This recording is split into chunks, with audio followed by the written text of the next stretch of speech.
ఈ మ్యాగజైన్ నుంచి కూడా ఎవరైనా సరే దాన్ని పర్చేస్ చేయాలంటే కూడా దానికి ప్రాపర్ ప్రొసీజర్ ఉంది. దాంట్లో ఆన్లైన్లో రిక్వెస్ట్ జనరేట్ చేయడం అండ్ అక్కడ నుంచి ప్రతి మూమెంట్ కూడా ఈ బ్లాస్టింగ్ మెటీరియల్ది ట్రాక్ అవుతుంది పోయేసో నుంచి.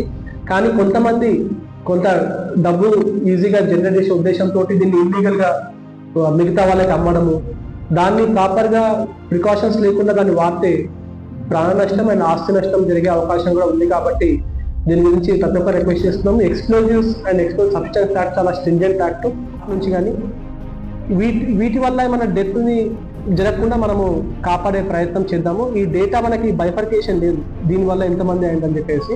బట్ ఓవరాల్గా ప్రైవేట్ ఫైనాన్స్ కానీ ఫినాన్షియల్ టెన్షన్స్ వల్ల ఎవరు చనిపోవద్దు, ఎందుకంటే there is a way out. So దీని గురించి కూడా ట్రై చేస్తున్నాము. సో దిస్ ఇయర్ మా అదే గోల్ తోటి మేము ముందుకెళ్తాం. బిల్డింగ్స్ కూడా ప్రాపర్ ప్రికాషన్స్ లేకపోతే క్రాక్స్ వచ్చే అవకాశం ఉంటుంది.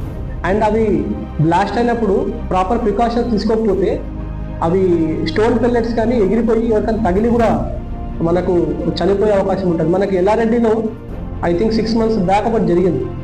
ఒక ఎక్స్పీరియన్స్ లేని పర్సన్ ఇట్లనే లైసెన్స్ లేకుండా ఏం లేకుండా ఒక జేసీబీని అడ్డబెట్టాడు, దానికి ఆ స్టోన్స్ బయటికి రా